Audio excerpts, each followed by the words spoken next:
Geek Dad Life presents Screen Geeks, a live TV and film talk show.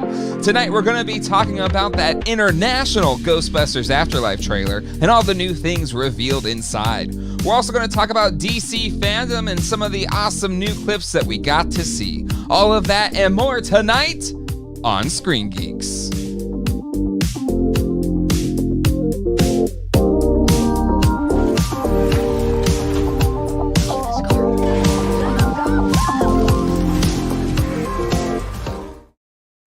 Hello, everybody, and welcome to Screen Geeks. My name is Jay, and with me on this journey of screen geekery is my dear friend Ralph, aka Casino Skunk. Ralph, how you doing tonight?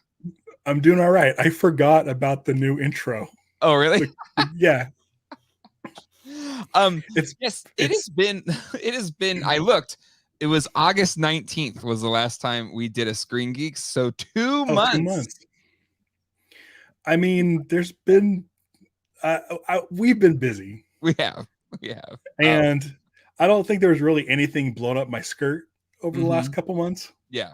I think we were supposed to come back and talk about Visions. That's right. I still haven't watched any of it. I watched Star Wars Visions, and then I kind of checked in with you, like, still haven't watched it. I still haven't watched it. It's really good. Yeah, I know. I feel like I need to be in the right mood, and it hasn't hit me yet. Okay, well, whenever you do, I think it's pretty good. I think I'll like it.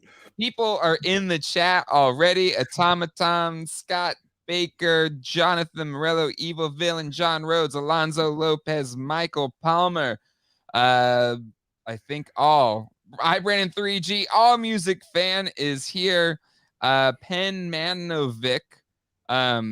Hollywood's perfected the art of making trailers as unappealing as possible.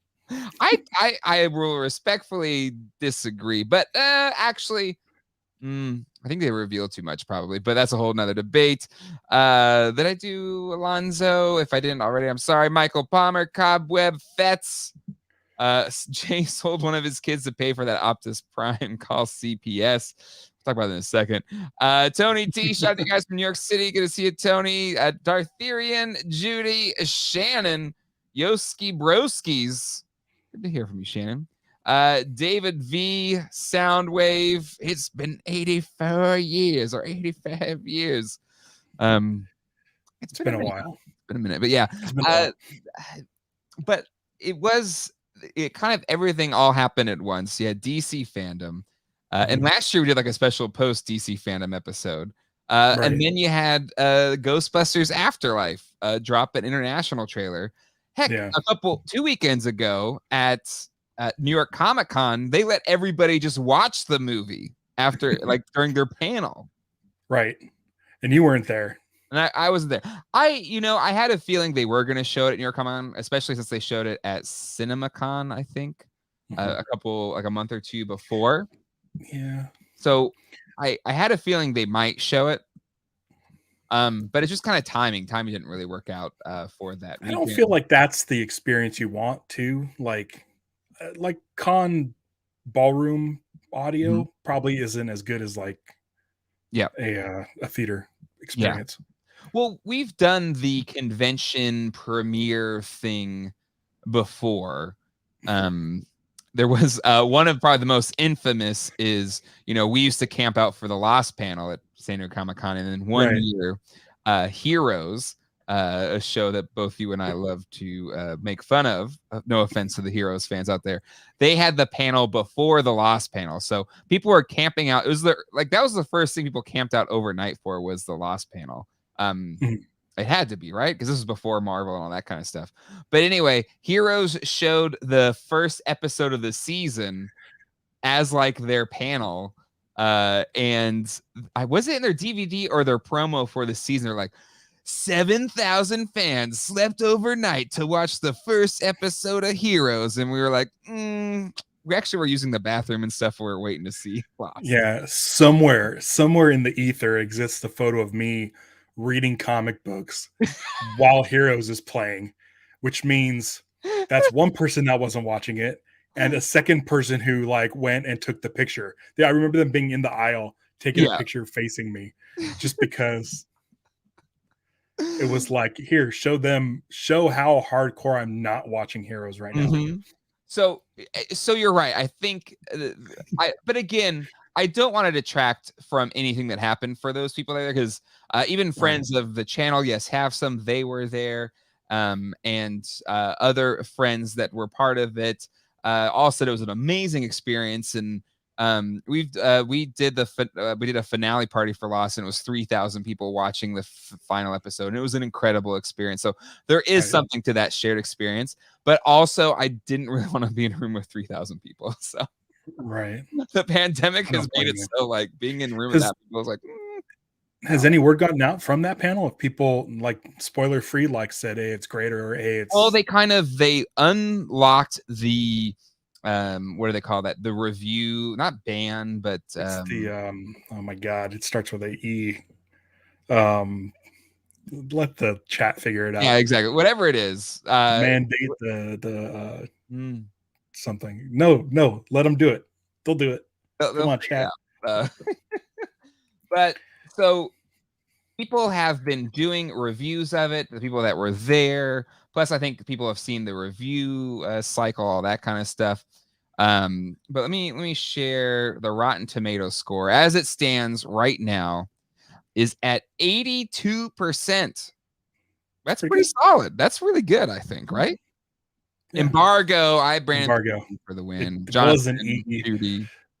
Yeah, they all knew. We all knew it. We just moratorium. Our brains got kind of tied up, and we're doing it live. Thinking on the fly. Yeah. Now, so 82%. And there's not like that. They usually do that little kind of preview thing.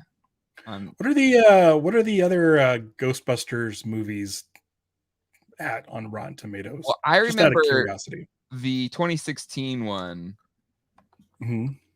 was also in the 83%. 74. Okay.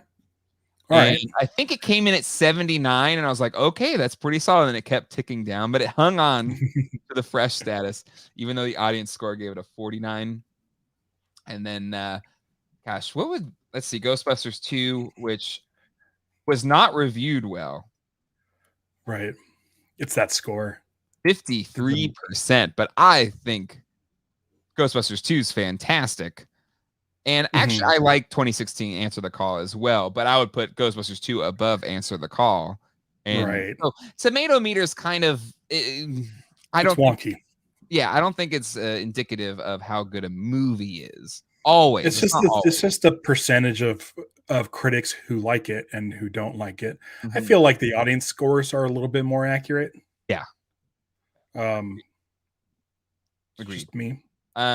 And then Ghostbusters, of course, has a 97%, which makes sense. All-time classic. So positives, people really thought the McKenna Grace performance she like kind of steals the show as Phoebe.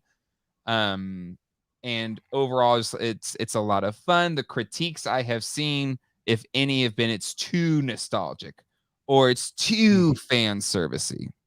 Okay. Now, Ralph, my question to you is on the Ghostbusters front, or really any kind of fandom front, where do you land on fan service? Like, how much is too much? I remember you really dug Rise of Skywalker because it had a big heaping spoonful of fan service. I don't think that's why I liked it. Big fan service. But where do you stand on kind of fan service in the movie?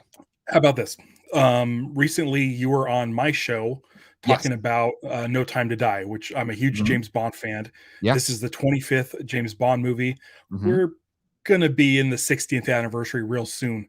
Yeah. That movie had a lot of fan service in it, but it was more deep cuts and less in your face. So things like certain cars that show up, like there's a Lotus in it, and that's indicative of like the Spy Who Loved Me. The Aston Martin he drives at the beginning, obviously the classic DB5 from Goldfinger, and then he's got like the car from the Living Daylights and On Her Majesty's Secret Service later. Like, it's not interrupting the story.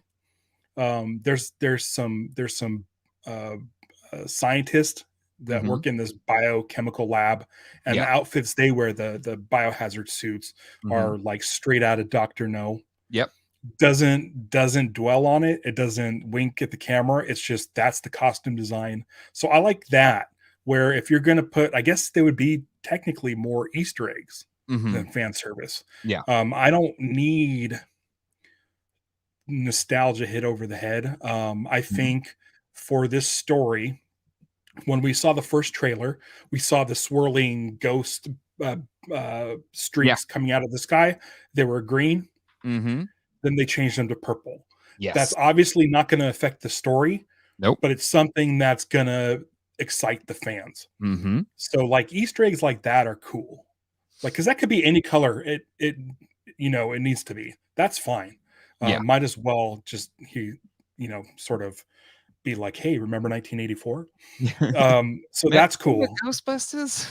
But there's certain things that drive me nuts. Like, speaking of Star Wars, in the Force Awakens, when Finn takes out the remote from Yes. the Jedi training remote, Mm-hmm. and just holds it up like a little too long enough for Mm-hmm. the crowd to cheer. Like, that's the kind of stuff I don't like. Yeah. Where it's just like, okay, we get it. But if there's something that's as simple as an effect that just got altered from green to purple, like it's not showing off anything. It's just like it's more continuity than anything in this world. Those ghost streaks are purple. Yeah. So make them purple. Well, I think it's gonna be more than that. I think just by the Yeah. trailer alone and the extra clips we saw in the international trailer, I think it's gonna hit us a little bit more over the head than that. But I personally am really cool with it. So I think, well, yeah, I mean, the whole thing is like terror dogs yeah. and marshmallow men. And there's a shot of the mom. I don't know the character's name. There's a Uh, shot of the mom, and she's wearing a dress, mm-hmm. and it looks like It's very Dana Barrett. yes. So like things like that, I'm like, it might be a bit much. There you go. Yeah. Well, I'm a big Carrie Coon fan, so I'm cool with anything she does. But it's very much clearly we kind of had this theory that the Paul Rudd character and the Carrie Coons character are kind of the Sigourney Weaver and Rick Moranis, Louis Tully, and Dana Barrett, right? Like, so it kind of seems more and more that's going to be the case, which I'm okay with, just because I love Paul Rudd. But also Paul Rudd, especially in this trailer, it seems like, okay, if the kids are the Ghostbusters, then he seems to be kind of their adult supervisor, or there has to be a grown-up in the room, right? And he seems to be also kind of fitting that bill of the grown-up in the room. Right. Which I'm okay with, because again, I kind of dug his vibe. He's very geeky. Which, I think the case in point was a little bit later on, he's like standing outside in shorts, like his shorts and button-up shirt. There it is right there. Yeah. Like, I love his vibe. What's funny is in that driving scene, they round the corner and there's a big painted mural advertisement for Stay Puft Marshmallows. Now, in Ghostbusters, like the Stay Puft Marshmallow Man, there was a bag on the counter, and then later we see the full-size Stay Puft Marshmallow Man, like foreshadowing. It's cool. Yeah, well, it shows up 2 times before he shows up in the film, or later in the film. Okay. We have the bag of Stay Puft Marshmallows, and then there's the pull away shot from the firehouse when the beam blows out of the top of the building. And there is a painted ad on the side of a building, just like this Stay Puft that is there as well. That's the second time that you see Stay Puft before he shows up in his full glory later on. Because I think it's just silly, because when's the last time you've ever seen a marshmallow advertisement? And in Ghostbusters, it's like everywhere. Like Stay Puft is like the Coca-Cola of brands in this universe. Has any marshmallow company had a mascot as great as Mr. Stay Puft. Oh, I don't think so, but it's just, I think it's funny. I I think it's I funny. think it's fine because it has to be a character iconic enough to like immediately come to Ray's mind when he's asked to choose the form of the Destructor. So it has to be like Michelin Man, Pillsbury Doughboy, whatever level of iconic, so that it's the immediate thing he thinks about. Versus, you're right, for us in our universe, there isn't any iconic marshmallow character in the real Right. But I would love to see Twinkie the Kid. world. See, right? So you And that would tie into hey. Ghostbusters. Right? But And to answer the call, that billboard in Times Square, I know it's like hard to spot, but still where it says that's a big Twinkie, it's a little much. But it's an Easter egg for the fans, so that's fun. So yeah, exactly, Dartherian. Ghostbusters beat them to the best mascot before companies.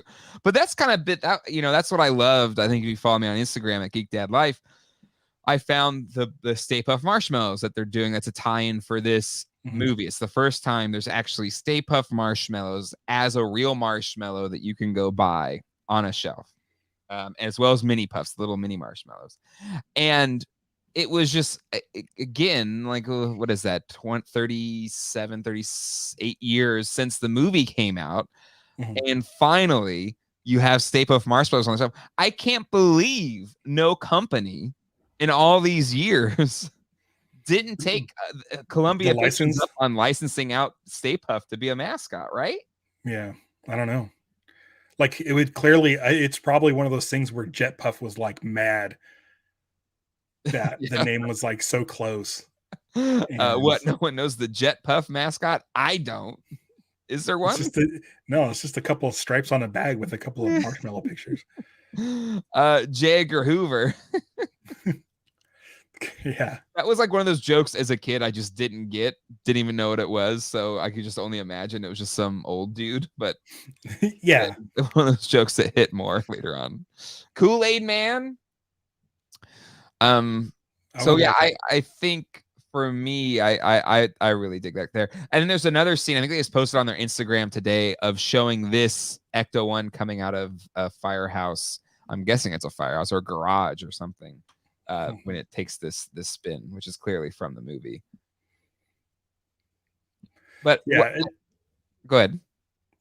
I mean, I hope there's room for new Ghost. Obviously, we get the what's the dude, the Chomper or whatever, the Muncher, I believe. Muncher.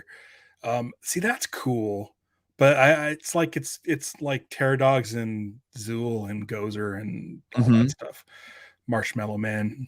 Well, clearly they're tapping into, if it's Shandor Mining, they're tapping into the same big bad that is in the first film, and then in the video game it tied the first and second film together to Evo Shandor.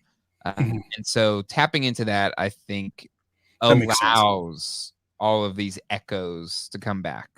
Yeah. And so to me, I feel like I haven't seen it yet, but I feel like it can be earned, all of the references, because they're essentially tapping back into that thing. But I think one of the biggest things in this trailer is this is clearly supposed to be like Harold Ramis, right? Like old Egon Spengler going to the farmhouse and then putting the trap in, right? I thought this was really cool. Yeah. It seems like it is. Which again has me pretty I wonder if that's the only bit we'll see. Again, we can't show him he's passed away, but I still really kind of dug that aspect, or at least what we saw in the trailer. And I'd be curious, there's just so much here that I'm really curious to see how it plays out. They show a lot in this trailer. I was surprised when I watched it, but it's definitely a more plot heavy trailer. Clear, it's like a temple to Gozer here in this mining cave. But there's another thing that I found interesting is there's seemingly does this count as crossing the streams? If it's 4 beams converging onto one thing, I don't know. I mean, I feel like the streams are definitely touching. Because yeah, to me, like I would assume that would cause some type of explosion of some sort or something. I feel like Right. I I've seen found it it. before. What's crossing? Is it if they're both going and then they cross, or if you shoot them at each other, does it not count as crossing the streams? I Maybe think they're some. touching. As long as they're touching, that's the energy's all touching. Exactly. So I would think this is going to cause, an explosion of some sort. I think. Right. I think. Yeah. I think so. But still, we kind of saw again some of this in the last trailer, right? The Terror Dog Yeah. Sentinel or Sentry, I'm sorry. That's new. We saw that Gozer bit. This is new with the Terror Dog chasing The trap. trap. And it's We saw nighttime, that so it kind looks of. like there's a couple of sequences with that trap. Mm-hmm. And IGN having to put these things in the middle of it here. But Right. then Dukes of Hazzard style, I don't know how any car survives this. Right. And it doesn't look like it's part of a ghost busting thing. It looks like part of that joyride. Right? So yeah, that's not. Have you seen a lot of people are because they've kind of added the eyes and stuff from cars and put a little mouth on the Oh no, I haven't with the tongue out like Lightning McQueen. kind of, yeah. Yeah. So some thoughts on the crossing the streams. The streams are far apart. Ghostbusters fan 64513. I always count it as crossing the streams when they put the tips of the wand together and then it creates the explosion. I mean, maybe not tips together, but I was the energy is touching. Yeah, it wasn't don't touch the tips. It was well, I mean, the thing is, Egon warns them not to cross the streams when they're standing across the room from each other, where they wouldn't be able to touch tips, so to speak. But you know what I mean? Yeah. So, but then the thing is, like, Ray's stream is wrapping around Slimer, and Venkman's stream is wrapping around Slimer, or not Ray, Egon and it's Venkman's. Egon and Peter are getting Slimer. Yeah. And both streams are wrapped around Slimer. Like, are they able to control so those streams don't cross? I always assumed it was kind of like a magnets thing, like when they're trapping a ghost, they pull away from each other. So maybe it's only like reverse polarity. Yeah, that kind of thing. That's how I kind of saw it. And to me, the crossing the streams is something, because if you look at, they're struggling to get the streams together. So I always assume the proton streams are kind of like magnets where generally they'll just, bounce off of each other. But if you kind of force them together, then and that causes the explosion or something. I'm not an expert on I didn't study metallurgy or physics. I just, just a fan of the movie, but never studied. No studying. But that's how I kind of see it. This comes out in 1 month, right? From today? It's a month from today, or 18th, it said. Shannon Griffin. It's always don't touch the tips. That'd be like another level of don't cross the streams, which was obviously a pee joke. Yeah. But anywho, we'll have to see. Exactly. I wonder which original Ghostbuster would tell the kids about not. It's a good point too, because at least it seems that they're finding this equipment without the Ghostbusters there yet. Is there like a VHS tape of, Egon Spengler, like, okay, this is my tutorial on how to use a proton pack? That was my dream. Ghostbusters 3 was a new group of Ghostbusters, completely different. Yeah. Starting up their own Ghostbusters franchise, because of course the Ghostbusters would make their stuff a franchise so they can make more money and stuff. And they would receive a box a creative stuff, and there would be a Yeah. VHS tape in there that showed how to use your equipment. And I think it would be amazing to have a workplace training video with Yes. the original four Ghostbusters, Mhm. like showing you and presenting to you the containment system and the Yeah. traps and stuff. And They and the it's thing is they have the footage to pull that off because there's yeah. a full commercial they did for Ghostbusters 2 that they never it was only kind of bits and pieces in the final film, and they recorded a bunch of takes of that, and they had multiple takes of from the first film as well. So I feel like given the modern technology, they could probably splice together a Ghostbusters franchise training video. Like that's what I was hoping that Answer the Call was going to be, was Mhm. just a new group of people starting up their own Ghostbusters franchise, Mhm. even though like there hasn't been ghosts since 1989. Mhm. They still mailed away, and it showed up. Yes. Yeah. And yeah, it was one of those things where it's like I thought it would be fun to have like Ghostbusters become corporate, and Mhm. all the Ghostbusters in this huge Ghostbuster skyscraper, and they just franchised out all these different Ghostbusters things. Um, and like having the situation get so bad where the new franchisees that we're following have to call Mhm. headquarters Yep. and get those guys down from their tower to suit up one more time. But you know, Uh, Answer the Il Call was Ilker's on board as well. Like, let's see. I think they could do it. I think they could do it. And yeah. yeah, I agree. I Maybe think it's in this. exactly. I think there's an opportunity to do it because it's a good point.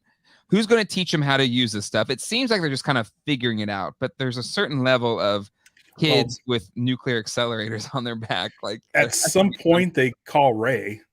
It's true. That is true. Yep. Yep. And I mean, the first thing you're going to do if you come across this Ghostbuster stuff, I have a feeling that maybe Paul Rudd would have some That was my remembrance other of guess. '84.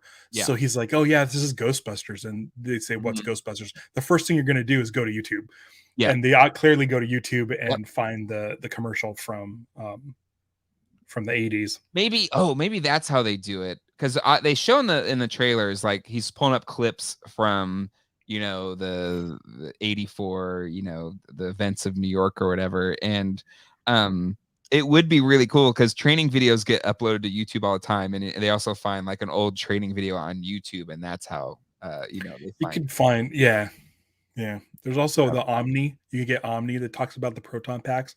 I'm sure that's Oh, that's digitized and right. put on Yeah. like all that stuff from the montage in the first Ghostbusters. Hmm. Like they had newspapers all over them. They had news Hmm. crews all over them.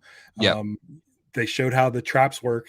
Yeah. Isn't there the one where what's the one where they have like the laser grid and all the stuff is floating? Ghostbusters That's from 2 when they get Ghostbusters 2. the jewelry ghost or whatever. But yeah, there's definitely media footage and coverage of the Ghostbusters where they can probably start figuring some of this stuff out. If this was an older movie pre-internet, they would go to the library and pull up the The microfiche, mic. Yeah, do the little thing. Yeah. but it's a good point. So there's probably enough stuff out there, and I think all music fans right here, and I think we're kind of on it's either Ray or Mr. Gooberson, and I'm cool with either of those, and I think clearly this allows or opens the door for the living Ghostbusters to come back, help Right. the new crew figure it out, and then the new kids can kind of move forward as the new GBs. What's your Yeah. thoughts on the kids being the new team? Like, is it weird that a bunch of preteens and teenagers I don't could be a know. new team? I feel like I just realized that marshmallow man that exploded in the blender Mhm. smiled afterwards. Yeah, oh, yeah. You didn't see that? No, I didn't notice that. Yeah, there it is. I mean, listen, it's these kids are right on the cusp of being in their 20s. Mm-hmm.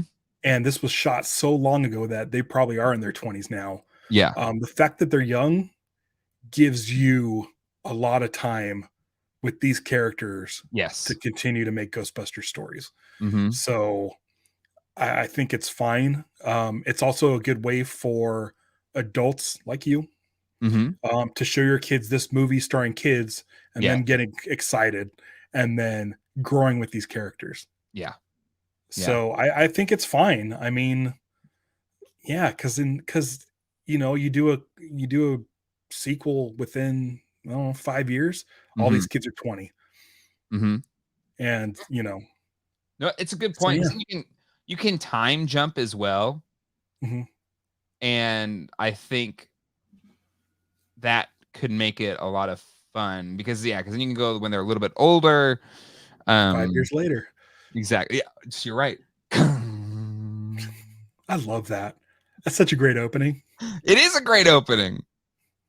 And Yeah. McKenna Grace is only 14, I think. But again, 5 years, she'll be 19, right? That's like She's 14 now or 14 Mhm. when she shot Ghostbusters? That's true because this was shot a few years ago. So long ago. Yeah.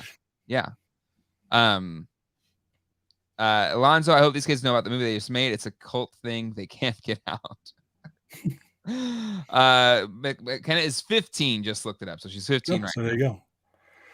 Yeah, do a sequel in 5 years. She'll be 20. Yeah, or And 2 years, they'll whatever. be I don't care. Like Extreme Ghost. Well, they were college students for Extreme Ghostbusters, but she said she was college. She'll be 13. college in 5.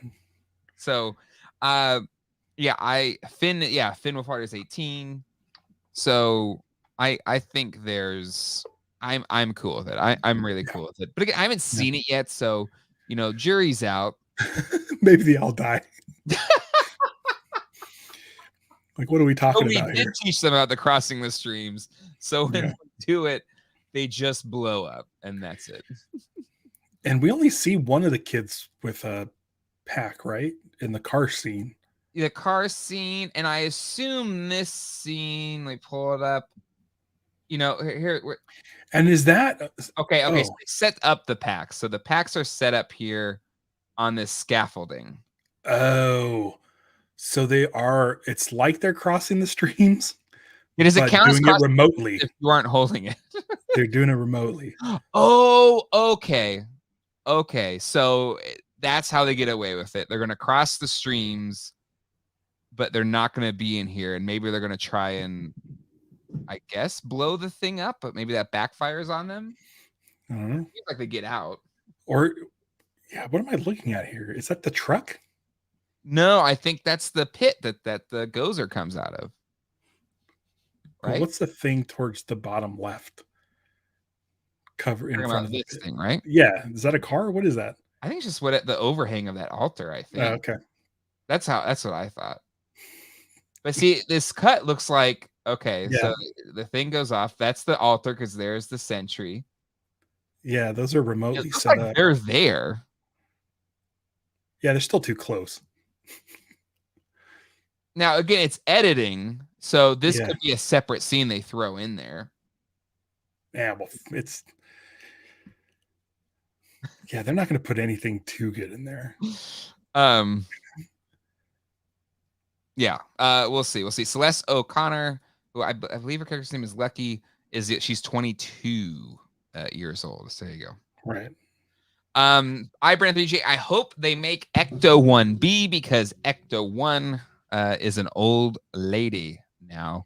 Thoughts on there? Do you need a new Ecto 1, or it seems the old one can make jumps and all this? They say they like that car. I would like to see what would kind of be fun is smaller cars instead of just one car. Have like 4 smaller cars that are souped up. Mm-hmm. So like Nissan Leafs or something, like a squad. Yeah. I don't know. Like I have the Scion XB would be perfect. Mm-hmm. It's small, it's compact, but you have the room to put the packs in. That's true. And you can spread out and I wonder if anybody's ever made a Scion XB Ecto, because it is a good compact Ecto. Yeah. But they don't make those anymore, do they? No. Which means you can get one cheap and that's true. Make your own. Okay, people have made a Scion XB Ecto. Let me pull it up here. Yeah, pull that up. I mean, I can picture what it looks like. Nope. And Here we go. Share and screen. close your tabs. Oh yeah, there you go. Perfect. Yeah, do something like that. Yeah, It's fun. you should paint your XP like this. Here's another one. No. I like mine. Yours is a pretty cool blue. I'll give you that. Yeah. But you're right. That's actually kind of a neat. If you're going to Wouldn't that go be fun if you had like the kids driving around in 4 of those, like shooting stuff? For me, I think I would prefer the Ecto six. Yeah, it'd be like taking like let's have 4 little Millennium Falcons. It's true. That's true. That's what it's like. Ghostbusters fan, I thought the packs on the scaffolding were set up by Egon to stop the portal from opening, so the packs attack when the portal opens and activates to try. Ooh, I like that theory. I think it's a really good theory. Ghostbusters fan, GB fan. Grandel, in my neighborhood, there's a guy out there with an Ecto minivan. Listen, I love minivans. All music fan. I didn't want to go back to it. He's watching while doing weightlifting. This is how much I'm dedicated to this channel. Thank you, Pop Actor. Rick, you're a gentleman and a scholar. I'm sure your wife or girlfriend and wife are appreciative of the working and weightlifting as well. He's working out to the Ghostbusters theme. Oh, by the way, let's talk about music. Yes. So love the music. So it sounds like Elmer Bernstein. It does. But it's not necessarily his themes. Mm-hmm. Like there is a Ghostbuster. You get the Ghostbusters theme in there. Mm-hmm. But like the Ray Parker Jr., not the Ghostbusters theme. Mm-hmm. But you do get the like theremin sort of high pitch. It's I think it uses an Odinus Martinaut, which is theremin like. So even though it wasn't Bernstein's actual music, it did have the same sound, and that was exciting to me. I don't want to play too much of it because it will get me. It will get dinged, but it's right here, I think, where you hear it. Oh yeah. So it's totally down if that happens. Like my only issue with Ghostbusters 2 is the score. Yeah.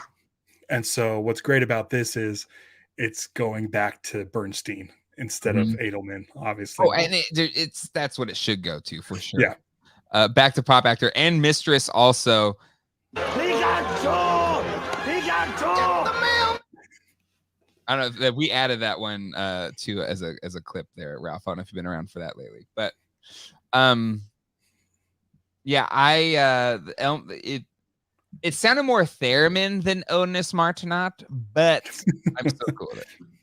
Are you either way, it's better than synthesizers. Oh yeah.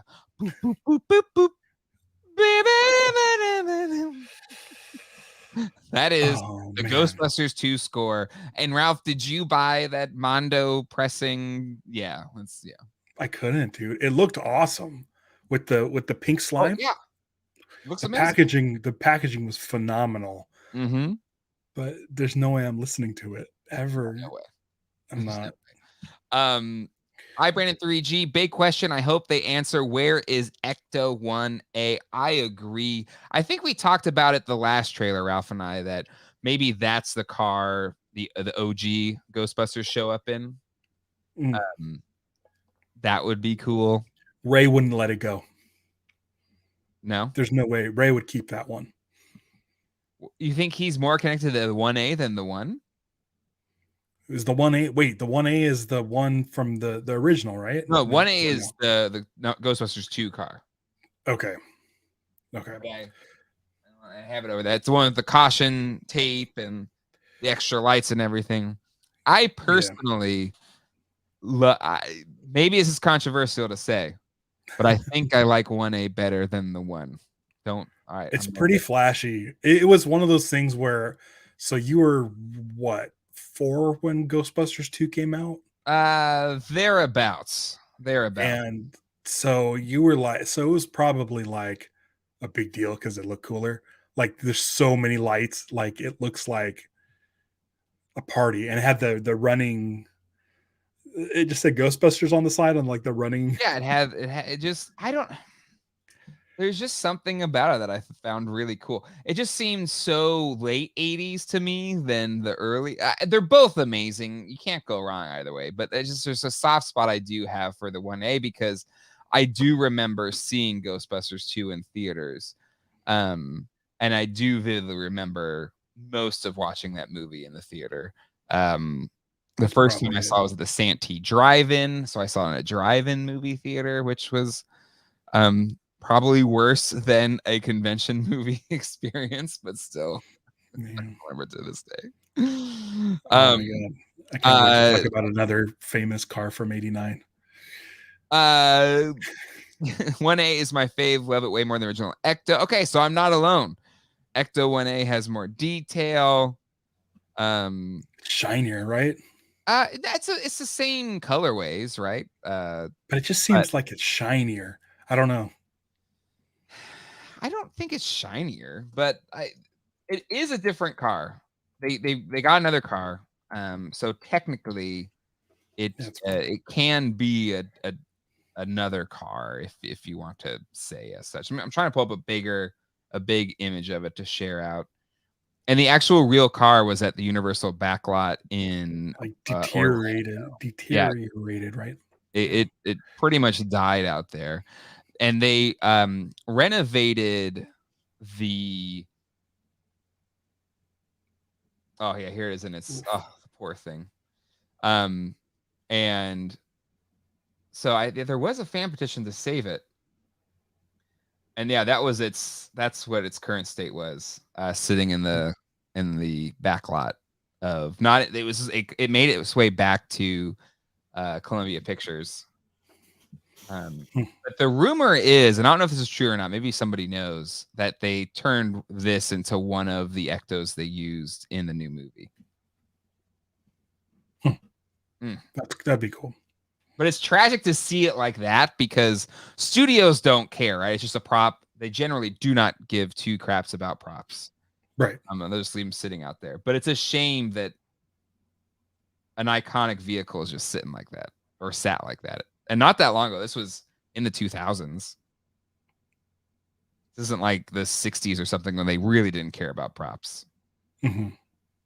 But yeah, to me, there's something about the 1A design that I really, really love.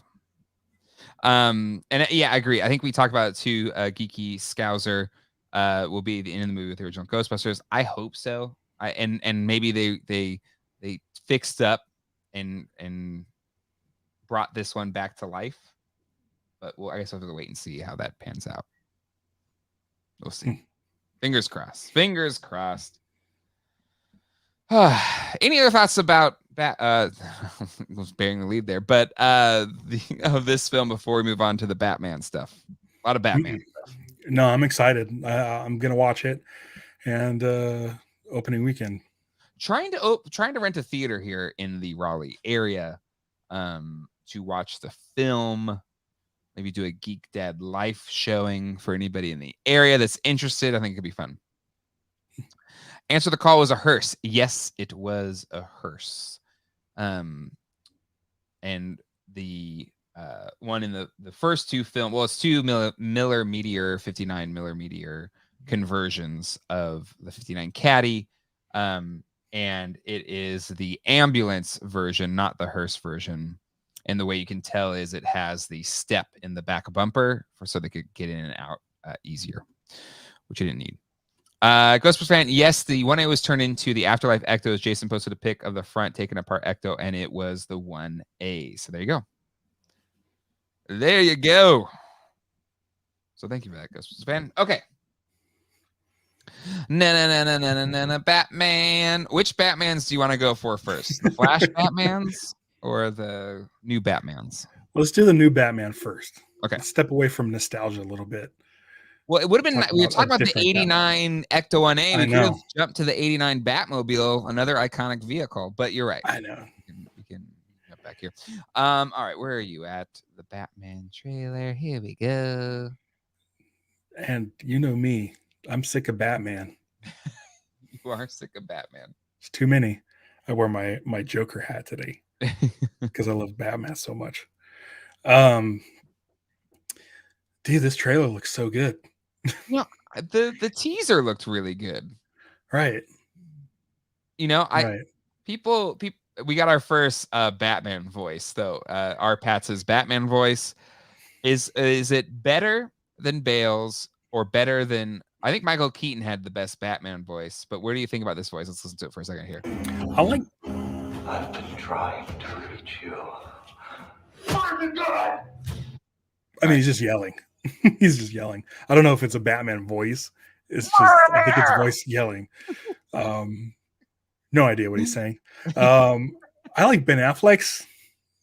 I like that he had a voice modulator. Yeah. Mhm. I think that's a good way to go. Yeah. If you're gonna disguise your voice, might as well use a thing, use Yeah. tech instead of doing something goofy. Mhm. Rattle the cage, or whatever dude said.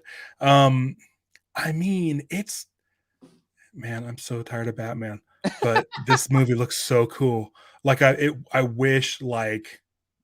Well, I like Ben Affleck. I just wish there wasn't any Batmans like this. If this was like the first Batman since um Returns, Mhm. Batman Returns, Wait, I'd Batman be so like fired up. okay.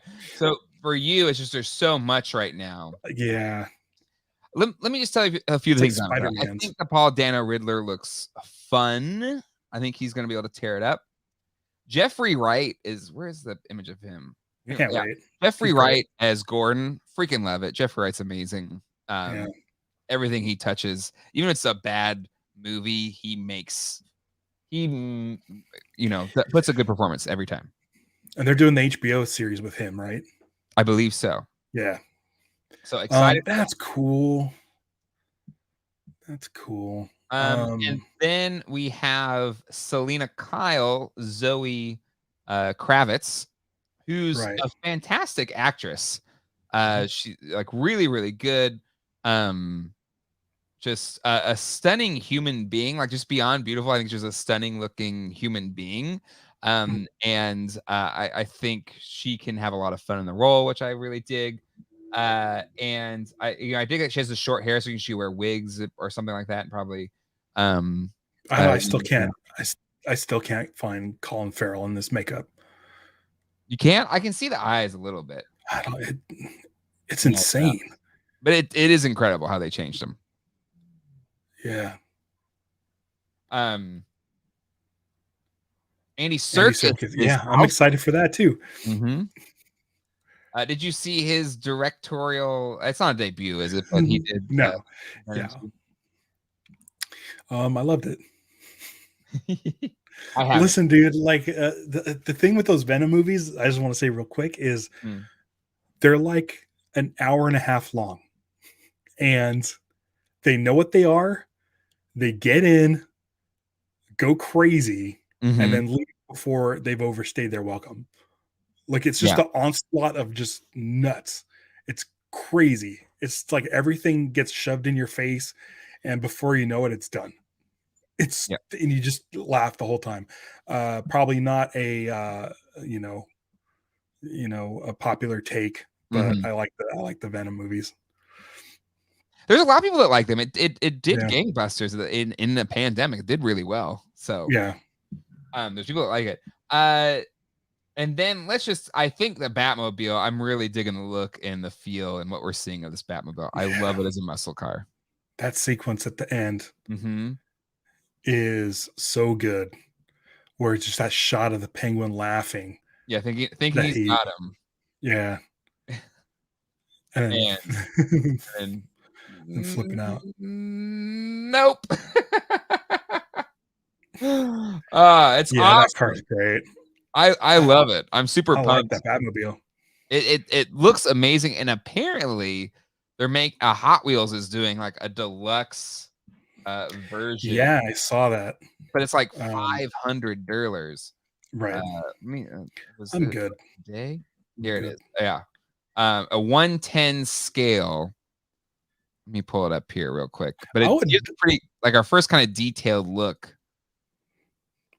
I'd get a regular Hot Wheels Batmobile. I've got one. The regular Hot Wheels, the Batmobile is already out. I don't know where it is. I don't know. You said 1/10 scale? 1/10 scale. That's not Hot Toys, right? No, Hot So Toys why is would I would just wait for a Hot Toys if I'm going to spend anything on it? God, a Hot Toys one at this point would be I mean, it looks kind of cool, the but old school Hot $500. Toys. Like they did the 89 Batmobile, and I believe that was like 600 bones or something. If It was, I, and that was years ago. It would be over $1,000 now. instead of buying a $500 Batmobile, I'd get a $700 Tron machine. Are you getting it, BT Dubs? Come on! No, If you want to send a text message to Santa, she'll I see what she says. I can send your Santa the same text that I gave my Santa, because that was my Christmas gift ask of the missus. So the pre-orders went live today, though. Well, I have the thing I actually want from Santa. I'm just going to ask you this. I know you're into toys, but do you do a lot of statue collecting? No, mainly Neither do I. because I like posing them. Right. And they're usually big, and they're usually more expensive than like action figures or even Hot Toys. They're usually really expensive, and they take up a lot of space. Yeah. But you're contemplating one, right? Right. But you know what you need. Okay, she's gone. Wait, did you already buy it? No, but I want it real bad. I even sent her the link, and I'm like, you don't have to, because it's $1,000. Mm-hmm. But it's the XM Studios Cal Rayner. Have you seen that? I think you showed it to me. God. You said XM Studios. XM Studios, yeah. Cal Rayner. It'll show up first. But yeah, I'm not a statue guy either, but there's not a whole lot of Kyle Rayner stuff out there. And this statue is just, oh my God, dude. Does look dope. Like oh my God. And he's on a giant mech that he's created shooting missiles. Mm-hmm. And then I was showing her the pictures because I think she likes it too, and I'm pretty sure she could hear me through the wall. But that's what you need. You need to be dropping the hint more, Ralph, right now, so she can. Look at, like, if you go to the close up of the face, I was like, man, look at the detail on the teeth. That was my big selling point. So is this your Christmas story lamp? Like, it's art. Yeah. Like, where would you put? The thing is, there it is. There's the. But the thing is, she likes it. She likes it too. So she likes it too. It's being contemplated. Okay. So I feel like everyone in the household knows and understands that this is something that is coveted. I don't need to keep bringing it up. So you're not doing the Ralphie, like you're not putting like inserts in her magazines that No. I did have it as my Twitter banner for a little bit, just in case. Just a little reminder. But oh my God. Here's my question. It's so awesome. It's beautiful. It is. And it's the classic suit, but it has the new logo. That's how they've been doing them lately. Mm-hmm. But that classic suit's one of my favorites. I have a Kyle Rayner tattoo. Mm-hmm. His emblems on my shoulder. He's like my dude. Anyway, that's statue talk with Ralph. I literally, the only statue I own is this Kotobukiya Green Lantern statue. It's like super tall or super short. Yep. And I got it as a gift, but it's a really cool sculpt. Oh, those ones are great. I love the superpowers, like colorways versions of those. Yeah. But that's the only statue I own. And but I mean, dude, where does this go? Does this go like on your side table in your living room, or? I'm not gonna lie to you. Okay. I flipped the room back around. So you can put it right there. I put it right there. I feel like I should just pull the trigger on this thing. I don't.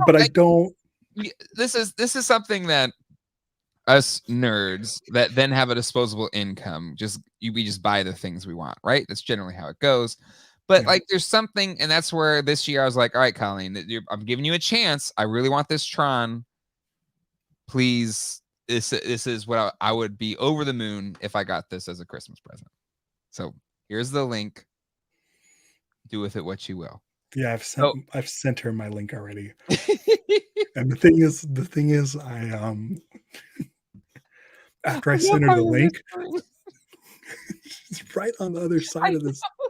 I saw her going in our calculator. And I'm like, I'm good. She's probably in the front room on YouTube right now watching this. Stevie, listen. I will. She likes it too. She likes it too. I will politic. This, there's only so often you can, we don't we don't do. I don't know. I get the sculpt and the textures on the outfit. Oh, it's beautiful. It's beautiful. My god. Yeah.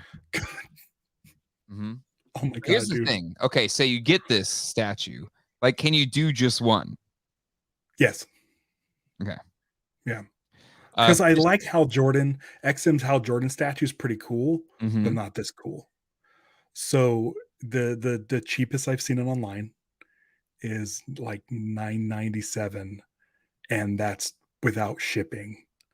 So this you're looking at here is in Singapore thing, but the link I sent her said they'll price match anybody.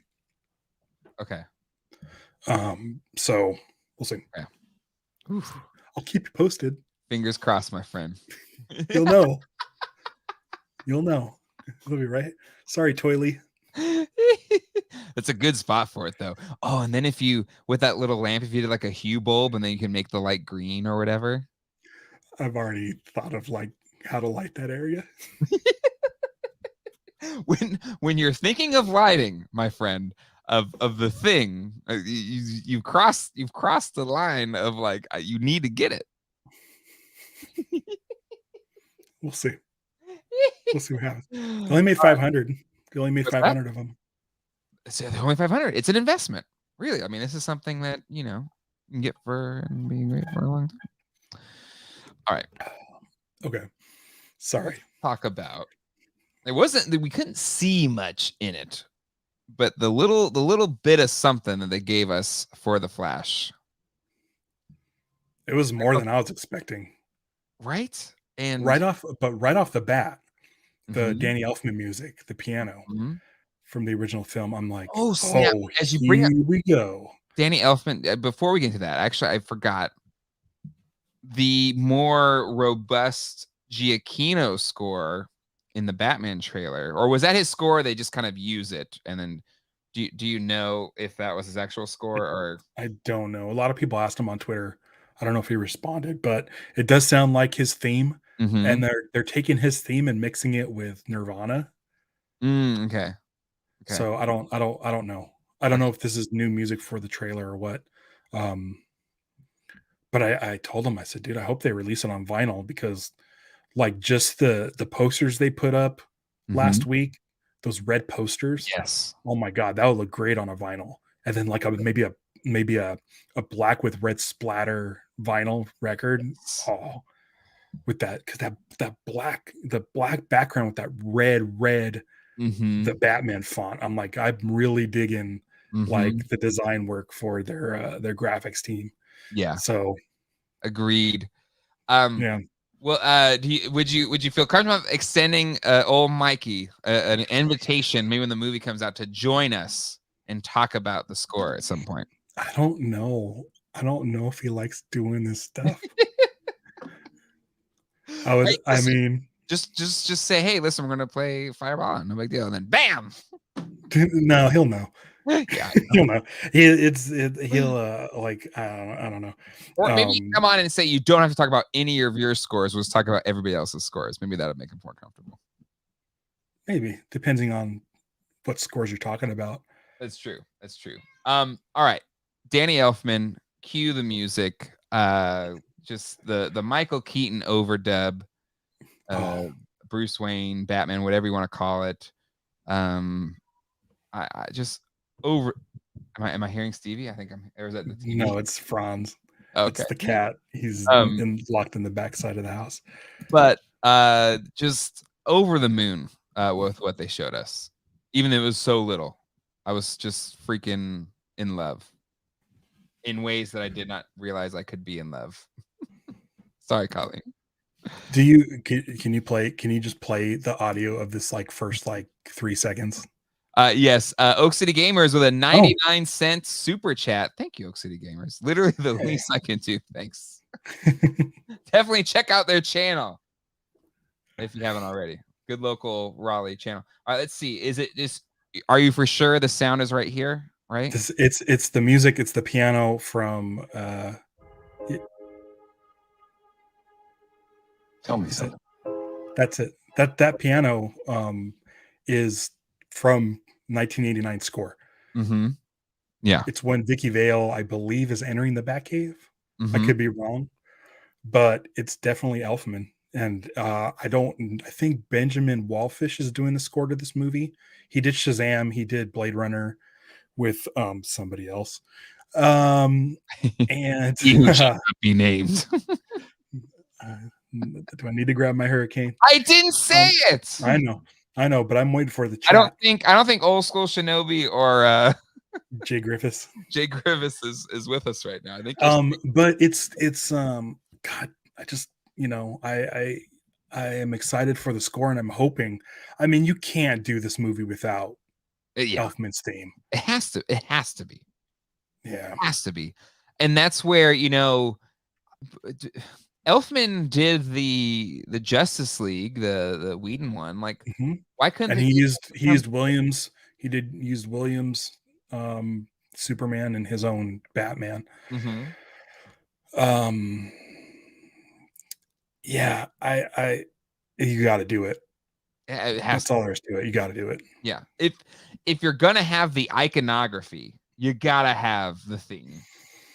Yeah. If there is a scene of the '89 Batmobile running through the city, a la, the DB5 in No Time to Die. Yeah, No Time to Die. And just like that, I think wasn't the classic Bond theme playing while that was happening? Maybe I don't know. Maybe. Well, I mean, if the composer didn't have to compose new music for something, then he probably wouldn't have. Or Skyfall when they had the DB5 come out. That's fine. I didn't even say it. In Skyfall, which is not that movie, when the DB5 comes out of the garage, they play the classic Bond theme. So, like, if you have to 100%, you need the full Elfman Batman theme. Batman, Elfman would totally agree to it too. Elfman would be 100%. Like, yeah. And then it's probably not up to him. He'll probably get a paycheck for it, and awesome, cool. Scott T, do you think Keaton had a Robin like Kilmer and Clooney had? Well, he was supposed to, right? What if Marlon Wayans? Marlon, I believe. I was starting to think which brother. It's Marlon, I believe. Yeah, he was supposed to be Robin in '89, but how great would it be if he showed up as Nightwing in this movie? I didn't even think about that. Because I mean, if you have been looking at like Batman '89, the comic book, they've gone and made Two-Face out of Billy D. Yeah. So like, I mean, you talk about fan service. That's like a deep cut that would be totally awesome and worth it. If you had Marlon Wayans as Nightwing. Right? Oh, that'd be cool. I didn't even think. How have I not thought about that till this point? Oh, because we haven't talked in 84 years. Yeah. Oh my God. Yes. 100%. Pop up that post from Dartharian. This one? Yeah, I told my friend Mick the other day, like I would love Elfman's Flash theme. If you're not familiar with Elfman's Flash theme, he did the theme for the Flash in the 90s, the TV series. It's right in that Batman era, and it has that Batman sound, but it's a completely different theme. I love Elfman's Flash theme, and if they can work that in, if John Wesley Shipp shows up in this movie like he did with the Flash TV series, that'd be great. Yeah. No, maybe they use it because clearly he's there to be with that other Flash and trying to save his mother or whatever. There's a reason he's in that universe. Yeah, could you skip ahead to that shot of the 3? Mm-hmm. I'm trying to It's think after there's that, right? yeah. Oh, that's not 3. Okay, That's the Supergirl. Supergirl, right? Yeah, that's Supergirl. Yeah. That's right. Oh my gosh. Go wild. Just go wild. Oh, then the This isn't even what got me. Okay, what guy? What got me was the final shot, Yes. Oh, so good. which with the curtain or the sheet over the, like, you know what it is. Yes. You know what it is. Talk like how this is how you know your vehicle is iconic. When the shot is like just just an inkling of the silhouettes, just Yeah. the talk about just the tip, just the tip of the You iceberg. could just make out the little intake Yep. above the cockpit, and then Mhm. that fin on the right side. Like, Yep. that's everything. Right? And if you guys want to ask what my favorite Batmobile is, like you did with the Ecto 1 or 1A, Yeah. like, my favorite Batmobile, hands down, is this Oh, Batmobile. absolutely. Hands Absolutely. down. I remember when Batman Forever came out. One, it was a bummer Keaton wasn't in it, but then they changed the Batmobile, and I was just like, "Why would you change it? It's Why? so perfect. Why would you ever change it?" God, it's so perfect. Nick Dillinger, that Scoop Dome chef's kiss. Indeed. Indeed. Right. It's such a long car too. I'm surprised he doesn't have like a tennis ball hanging from the ceiling to know when to stop. There's probably sensors. It's sensors, right? Absolutely. Yeah. Mine too is about, again, I think for people of our age range and generation that went and saw the 89 Batman film, the two earliest films I remember seeing in theater were, actually no, Bambi was probably, I don't know, probably there was ones before it, but like that 89 summer, I remember seeing Ghostbusters and Batman in the theater. And yeah, there's just something about that Batmobile that's, and It's Keaton, perfect. it's perfect. It's perfect. There's I remember there was a Mad magazine that summer where they had Spuds McKenzie as Darth Vader, and his Darth Vader mask was just the Batmobile. You get a chance, it's got to be somewhere online, but it just looked like it had like the jet turbine in the front and just the edges. oh, It I looked had like a model. One of those like Erdl snap models, and you could pull the engine out mhm. through I the remember through that one. the through the nose. Oh man, God, I love the Batmobile. Yeah, for me, I remember I had the Toy Biz version first. Actually, that was I never had the Kenner one because that was later. The Toy Biz Batman toys are all the ones that I had. So I think that was like my birthday that year. I got the Batcave, the Toy Biz Batcave, the Toy Biz Batmobile, Batman Robin, Joker. And those were my Batcave, my Batmobile, my Batman toys for pretty much the rest of my toy playing childhood, even though I did pick up a few of the Kenner ones as it went on. But those, like that Batmobile was my Batmobile pretty much my entire childhood. Even though I Yeah, do think the Kenner one is better and more accurate. I have one now.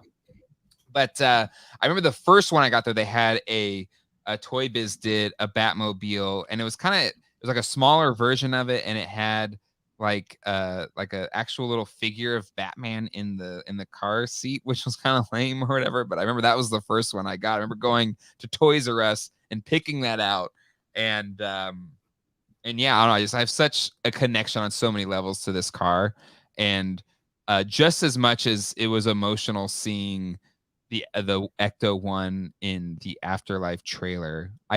If they don't show in the trailer, I'm kind of cool with that because I kind of want to see it yeah, in theaters for the first time. I don't think it'll make it that far, or it'll make it that long before we see it. But I kind of hope that the first time I see it is in theaters. What are your thoughts there, Ralph?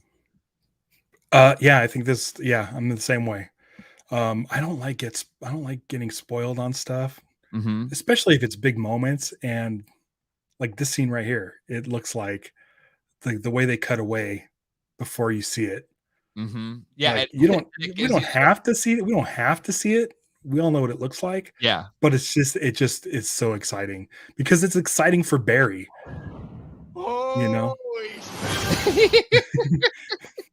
It's just so exciting for him, and it's exciting for us. Oh, absolutely, Um, absolutely. God, that production photo of Keaton standing in front of the Batmobile, like, Mhm. that's, Oh, like, ingrained in my brain.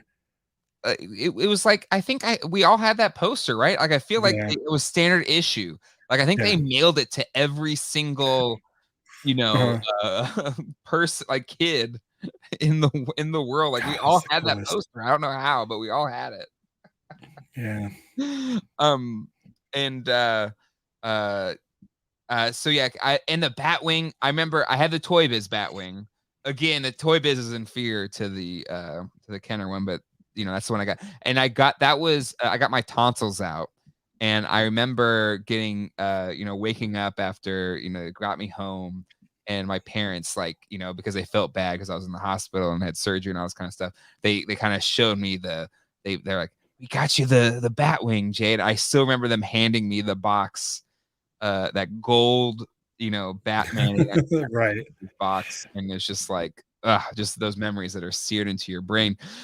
I do regret not. I pre-ordered the Hot Toys '89 Batmobile, and then eventually just backed out on getting it mainly because I just didn't have room for it. But I still So don't have. big. It's big, and at a toy show later on, somebody Cro-Mag Toys had it at one point, and I debated again picking it up. It's too big. I don't have anywhere to put it, Yeah.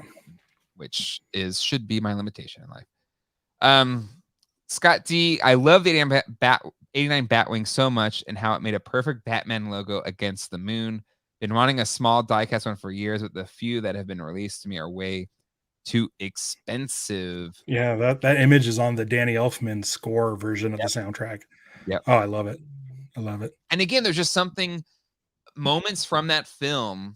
The ones that I remember the most of seeing it in theater are of the Batmobile, but probably mostly the Batwing. I think just that whole sequence with the Batwing to the point up to where you know it does the thing in front of the moon was just such a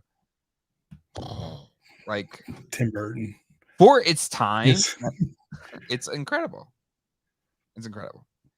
But so yeah, I wish I would have gotten the Hot Toys Batman and Batmobile. I have the Batman. It's in my display. You have 89 or I have the 89. yeah.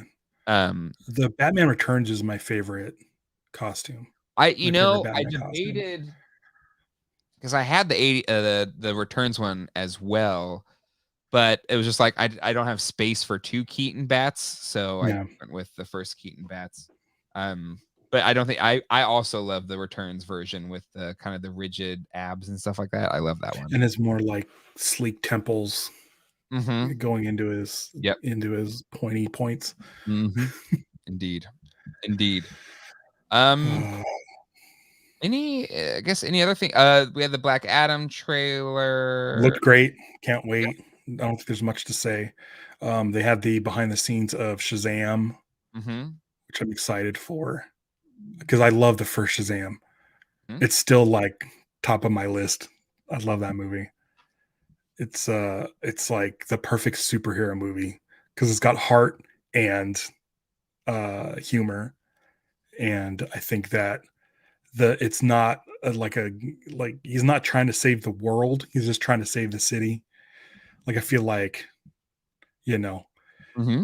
if Savannah got away from Shazam, obviously Superman would be able to handle it Yeah. after. Yeah. So it was just mostly this thing that he had to do himself to save his city. But yeah, I'm excited. I'm excited for all this. I all didn't this want to stuff. share this picture on your Instagram. I mean, I didn't. I just have one too many rings, Oh, and okay. so I couldn't keep it as a fist. So I'm like, well, okay, I'll put it here. So, what was DC Fandom? I hope that we get some Green Lantern love during the DC Fandom, but I fear they won't. Right. If they don't, I will be filled with rage and show compassion for my fellow Green Lantern fans. I may sound greedy. I know this is a matter of life and death, But if they don't have news, I will power through and be patient until the HBO Max series is released. So, my friend.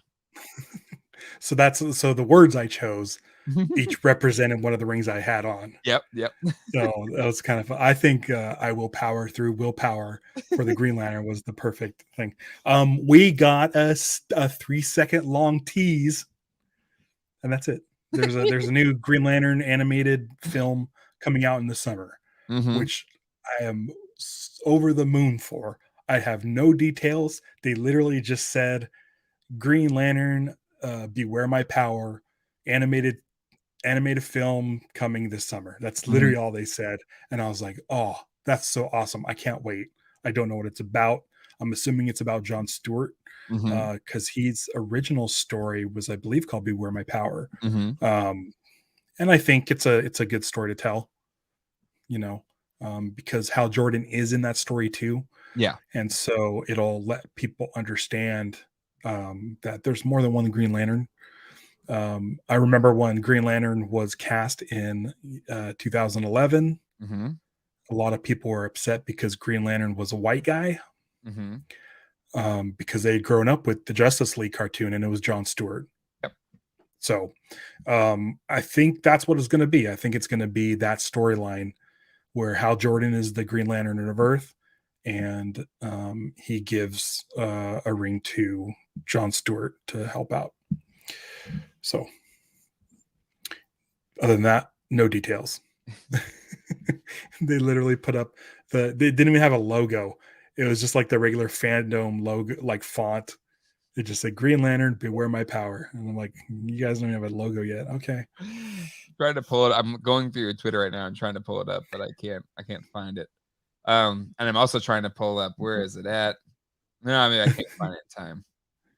But my friend, you to close out the show, you got into I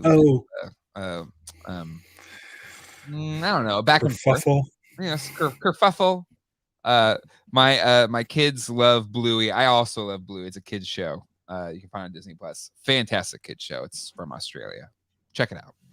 But in it, they have I think the parents are fighting, so that you guys are squabbling. So that's what my kids call it when there's an argument between mommy and daddy. Quit squabbling. I was like, listen, sometimes we just need to hash it out.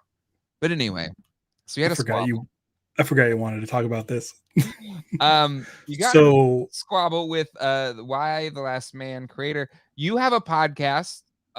It's kind of pretty. It's been brought back from the depths of not posting the episodes, but the Dharmalars, which you can find on not Instagram. Good. I mean, yes, you can, but on iTunes or wherever podcasts are found.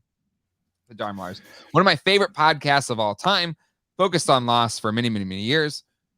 But recently, you've kind of focused on other serialized TV shows. You did one on The Last Man, is your most recent run. Right. And I listen to it, even though I don't watch the show. That's how much I enjoy you three, Ben, Ryan, and yourself.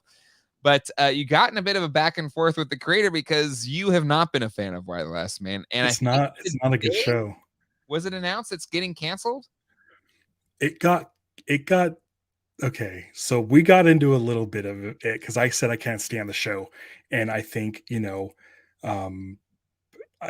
think that I have a problem with the story in that it's a world where every man on the planet dies except for one. Iconic comic series, very popular, and the world is run by women, and within I think 2 weeks the world's completely gone to hell. And I just mentioned, I said I can't stand this show. I can't imagine in a world completely run by women that it would go this south this fast. And she sent me a bunch of tweets saying why it would. The showrunner of the TV show. Yeah. So I'm like, I don't know, man. It's not good storytelling.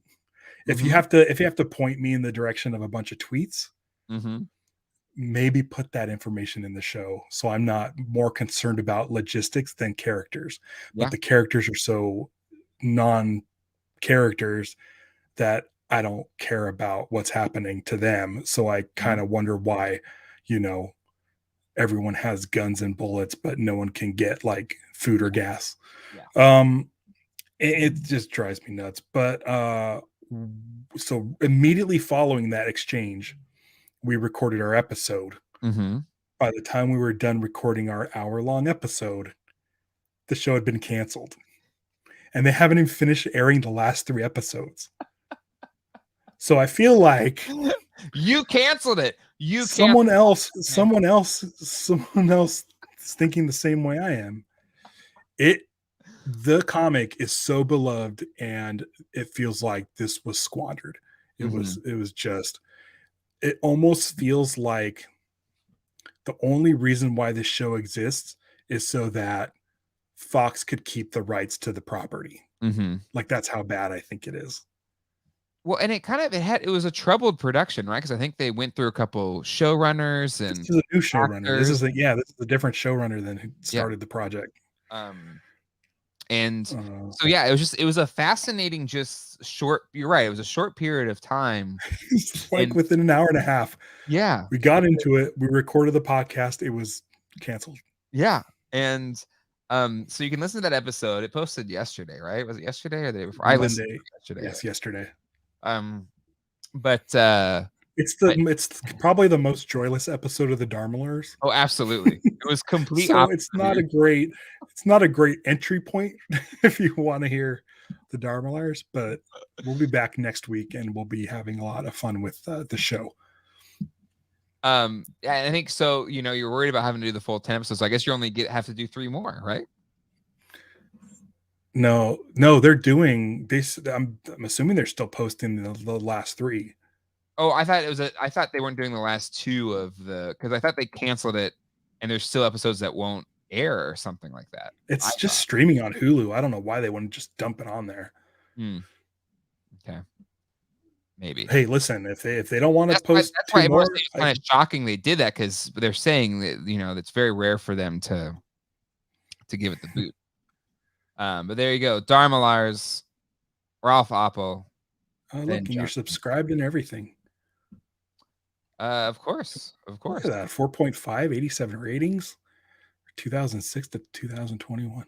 That's a good length, right? And we never skipped a single time. We didn't skip a single year.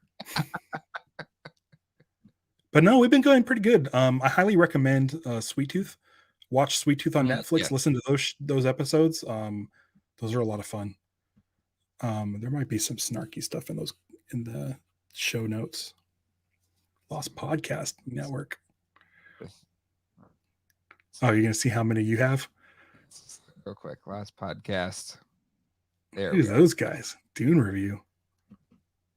2013. Oh, you have like an updated feed. Oh yeah, why did that change? Huh. Yeah, you use your old feed. I thought we had our old feed. Colleen. Anyways, 4.5 stars, but 900 plus reviews. Head over to Darmalars, leave us a review, and don't listen to Generally Speaking. Do people? I don't think people do, my friend. I don't know. Maybe. It's funny that it showed up though. Because it's all old Lost stuff. He kind of cheated because we were always the Lost Podcast or Lost Podcasts with Jay and Jack, and then he changed his title to Weekly Lost Podcasts, and I gave him a lot of crap for that. In the old days, before algorithms dominated whatever, I was just like, dude, you're basically just trying to. Anyways, the old days before Chris Hardwick and Kevin Smith. Yeah, we got up to number 4 in TV and film. We were so famous. Remember when people liked us and we would chart? There was a Shark Week podcast and we beat it out. It's true. We were behind Shark Week. We were ahead of Ellen. There were some Ellen podcasts that I think it was just like clips from her show. Yeah. And you were onto it the whole time. You're onto the whole Ellen backlash way before. Yeah. Thing. Take that. Love the Darmalars. Anyway, Ralph, my friend. It's been an hour and a half, dude. Yeah.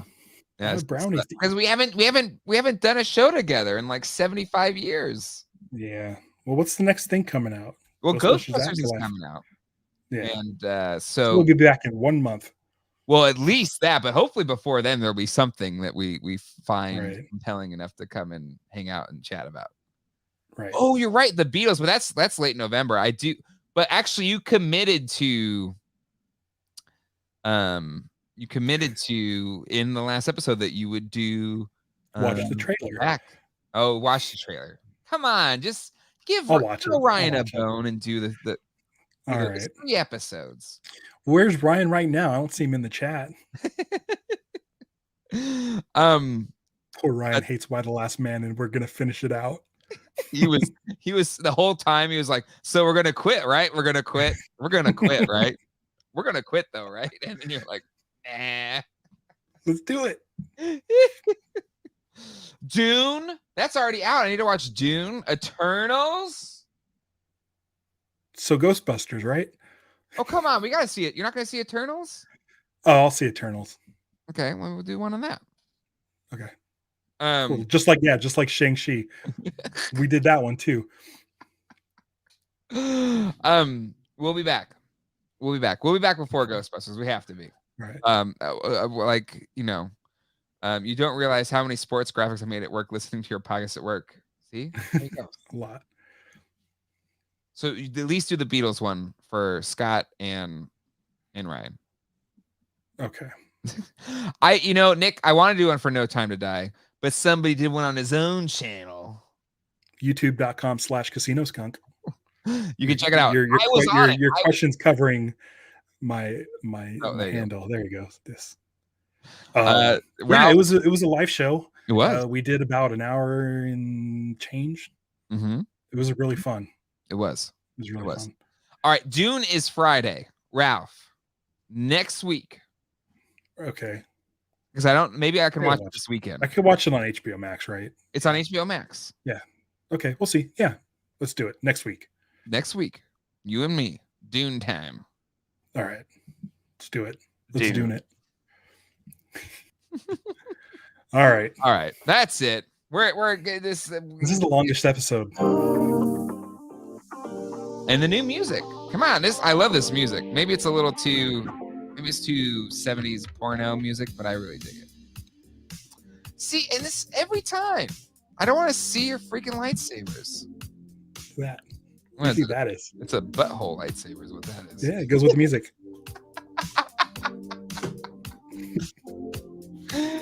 All right. Thank you, everybody, for joining us on this special Screen Geeks. Definitely, that is X-rated. Hit the like button if you haven't done it yet. More things coming to this channel this week. If you follow me on Instagram at Geek.Life, my very expensive, I don't know if Colleen's watching, but it was a stupid expensive Optimus Prime came in the mail today. More. Yeah, a little bit lower than that. Half. 7.5 is what that one. Get a Tron, dude. Asking Colleen, I pre-ordered that Optimus Prime like a year ago. I feel like. Give me a Kyle Rayner, dude. But yes. So we have a bunch of Toy Geeks coming up.